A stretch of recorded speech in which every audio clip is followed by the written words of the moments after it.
Hey, I'm Key, also known as Blue Dawnflower, and where we last left off in Butterfly Soup, we talked to Minso again, and she promptly got into an argument with Noelle, and then a fight with Akarsha, but now her and Akarsha have agreed to be bros. However, we currently have Akarsha pinned down with her bloody hand covered in a plastic bag, and Krissa and Liz come through the door with the rest of the team following after them.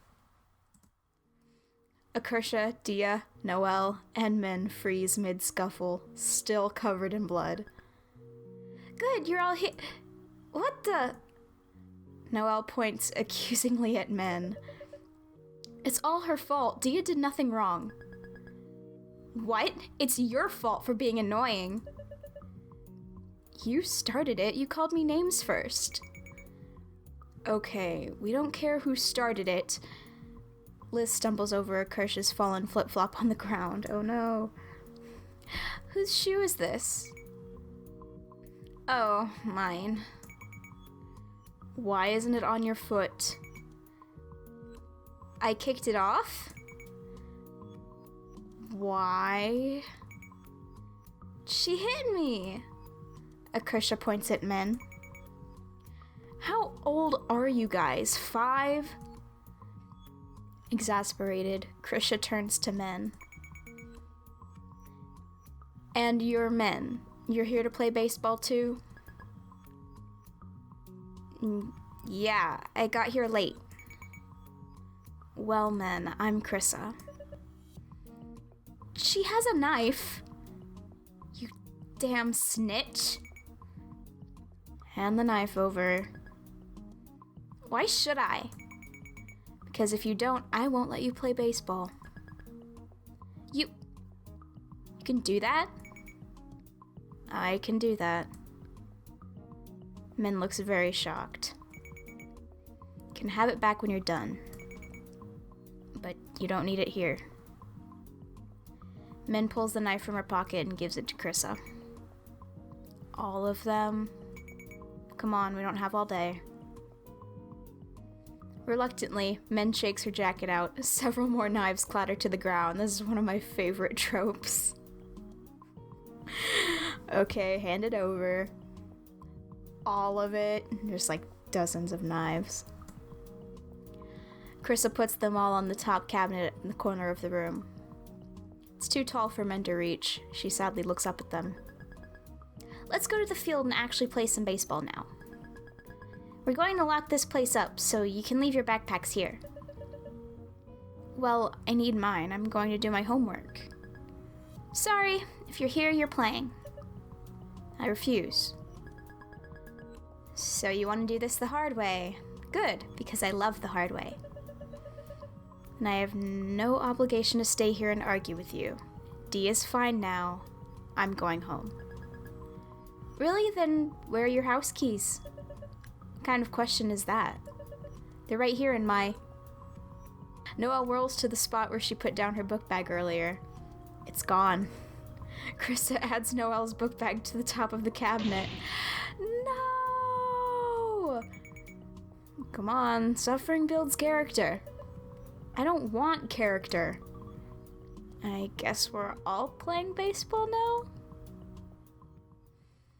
I'm having a little bit of a hard time remembering the voices, so hopefully I'm getting them right again. Oh, are we playing as Noelle now?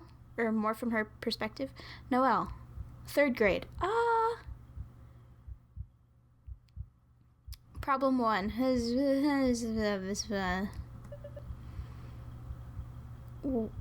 What is this? I can't read the test paper. Oh, does she have dyslexia? Or dyscalculia? Oh, no. She's in 3rd grade. It's probably not going to be that hard. 3.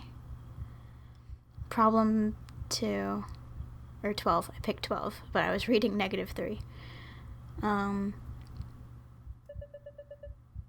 I don't know anything. I don't understand any of this. I'm going to fail. All my hard work up until now was for nothing. Wake up. What? Wake up.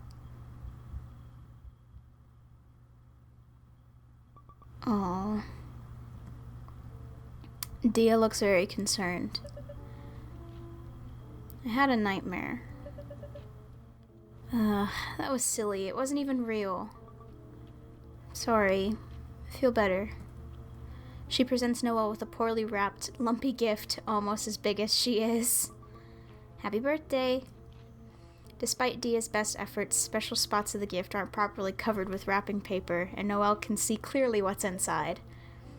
I appreciate your kindness. May I open it here? She's so proper. Dia nods eagerly. Noelle unwraps the present and pretends to be shocked by its contents. It's a giant, bright green snake plush. Aww. His name is Snakey. Look at how he's striped. Noelle looks. Indeed, he's striped. He's the youngest. He has 2 older brothers and a sister. You bought this for me? I won him at the hammer game at the fair. Hit the hammer really hard. Chose him because he reminds me of you. He reminds her of me. How? Don't even like snakes, and stuffed animals are a useless waste of space. Jeez, that's such a weird thought for a 3rd grader to have. Yet against all logic, a lump forms in Noelle's throat, impossible to swallow. Noelle quickly stamps down all stupid emotions and focuses on organizing her thoughts. Thank you. He is green, soft, and at least 5 feet long. I will place him in my bedroom and preserve him in mint condition for as long as possible. She looks happy. A warm and fuzzy feeling swells in Noelle's chest. You're my favorite person. I think I may have developed some kind of attachment to you too. We should go on vacation together someday when we grow up. It would be fun. That would be fun. I would accompany you with only mild complaining. Where? Maybe England? We can go to Diagon Out. Noelle watches Dia's face drop as she silently goes through the 5 stages of grief, remembering most of the locations in Harry Potter aren't real. Oh, wow. We can at least see platform 9 3/4. They had a plaque of it at King's Cross. Okay. What else do you want to see in England? All-you-can-eat buffet. They have those here, too. It's so simple to make you happy. If everyone thought like you, there would be no wars. Dia doesn't appear to know how to respond to this, so she just looks away and smiles shyly. If we run out of things to do in England, we can always watch TV in our hotel room. No, you complain too much when things aren't scientifically correct. Like when radioactive things cause superpowers. You get so hung up on it, it's distracting. Distracting how? Distracting like Noelle watching a movie in class last week. Shut up, shut up, shut up! This is not scientific. He can't do that. That's not how nuclear physics works. No, shut up! Can watch an educational nature documentary then, like Planet Earth. I don't like the part where the baby elephant follows its mom's tracks the wrong way. We can skip the part where the baby elephant follows its mom's tracks the wrong way. Suddenly, Dia starts climbing off the playground structure. Just remembered. Dia had been preparing to say this for the past 15 minutes. Want you to meet someone. I made a new friend yesterday. Really? Who? Men. Men. Is that a boy or a girl? Not sure. How can you not be sure? Didn't you meet? It was hard to tell. You'll see what I mean. I will. When you become friends. Min's really nice. Gave me a seaweed sheet. Never seen you this excited over someone before. They must really be something. Dia looks like she agrees. There she is. This must be him. Her. Instead of introducing them, Dia's just happily standing there in silence. The other girl circles around Noelle, sizing her up. Her face darkens when she sees the snake plushie Dia gave her. So you're Dia's best friend. You giraffe. What? I'll fight you. Excuse me? There can only be one of us, so we have to duel. I'll beat you in hand-to-hand combat. What? No! Starting in 3, 2, 1. I already said no! Dang. What was all that about? What an idiot. What does Dia see in someone that dumb? I don't understand. I'm home. What did you get on the math test? An A-? A-, why not A? Noelle's mom is cutting a column out of the Chinese newspaper. Look at this article. This boy was accepted into every single Ivy League college. He lives in Pleasanton. If he can do that, why can't you? I'm putting this on your wall to inspire you. God, I hate parents like this. I absolutely hate it when parents judge everything based on their kids' success instead of on their happiness. And when parents compare their kids to other people, especially when they're like so young. Like she's talking about someone getting accepted into a bunch of Ivy League schools when Noelle's in 3rd grade. She's literally in 3rd grade. She gets up and tapes it in Noelle's bedroom next to a poem her dad printed out. There's no success without hardship. Can I go to the park with Dia this Saturday? What for? We're taking a walk around the lake. There's also a Petco nearby. She wants to look at the fish and hamsters.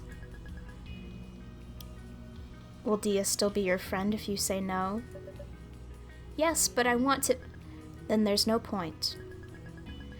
Now that you've already established your friendship, you should be expending the minimum amount of energy to maintain it. Jesus fuck.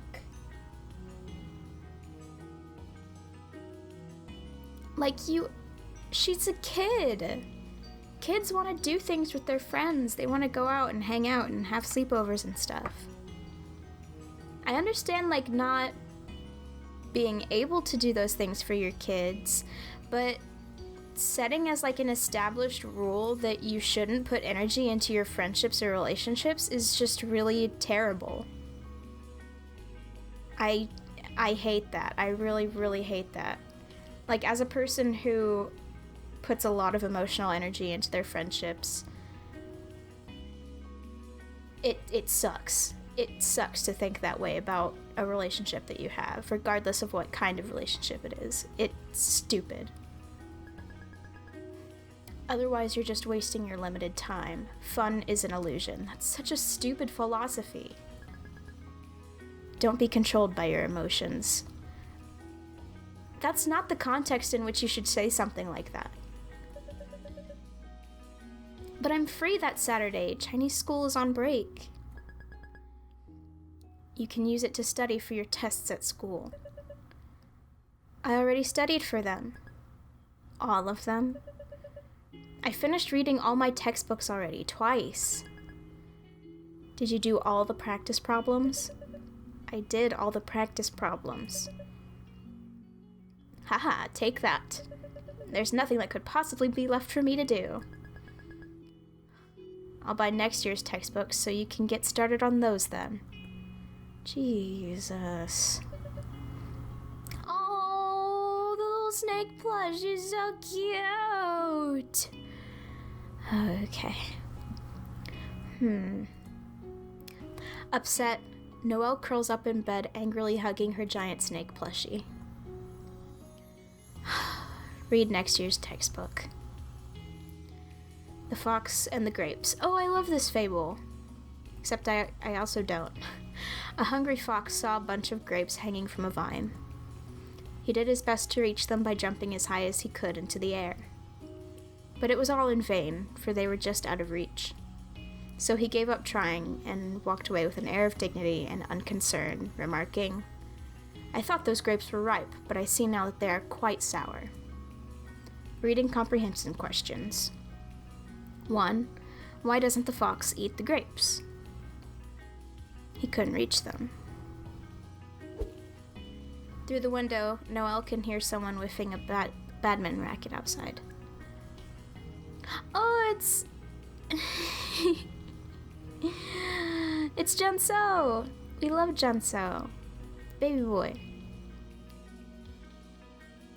Sorry. It's okay. Sounds like they're playing badminton in the driveway without a net. Probably in the dumb kids class. What does "it was all in vain" mean? It was useless. No! My god, did you see that? They're both laughing. Stupid hooligans wasting their time. Having fun? Ha! I'm above such petty unnecessities. They'll regret it when they're working at McDonald's someday. She's in 3rd grade, and her parents have instilled these things in her mind. I literally hate that so much. Like, she thinks that having fun is like a bad thing because it's not necessary, quote unquote. And she already sees like minimum wage jobs as like the epitome of failure. Just so stupid. I know that this is fake and it's like a game, but this like actually makes me mad. She's like a baby. I hate sports anyway. I'm the real winner here. What's the message of the story? It's easy to despise what you cannot have.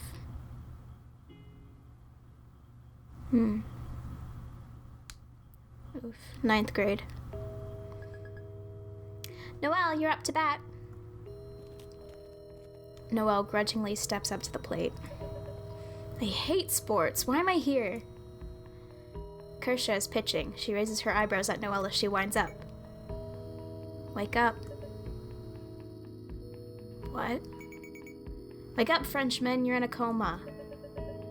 I'm not. You're trying to confuse me and failing. Kersha pitches the ball. Swing at the ball. Through sheer luck, Noelle manages to hit the ball. Pops straight up. Noelle runs for first base with the agility of an old man with 2 broken legs. Got it. Carissa catches it in her mitt. The runner already at first base gives Noelle a strange look when she runs up to it. Noelle, you're out. Stop running. It's embarrassing. What? Why? She caught it, genius. But so, why can't I run? How come the runner on first isn't out?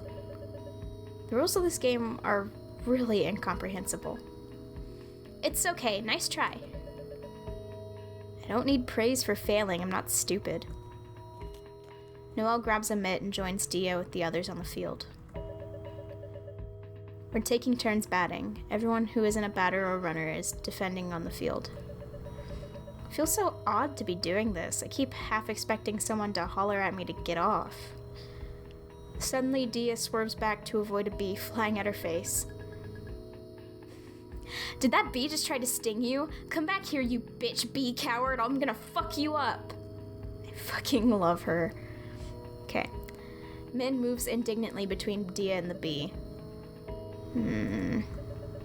She's trying to protect Dia from the bee. Min throws a punch at the offending bee. After silently watching a few fruitless swings, Dia takes off her hat and strikes the bee in midair with the bill of her cap. It falls to the ground, dead. Oh, poor bee. R.I.P. Min beams at her with pure adoration in her eyes. Okay, on the next episode we'll get more into the story from Noelle's perspective from here, seeing Dia and Minso bond and talk about things, all that sort of thing. So that's where I'm going to leave this episode here. In the meantime, see ya!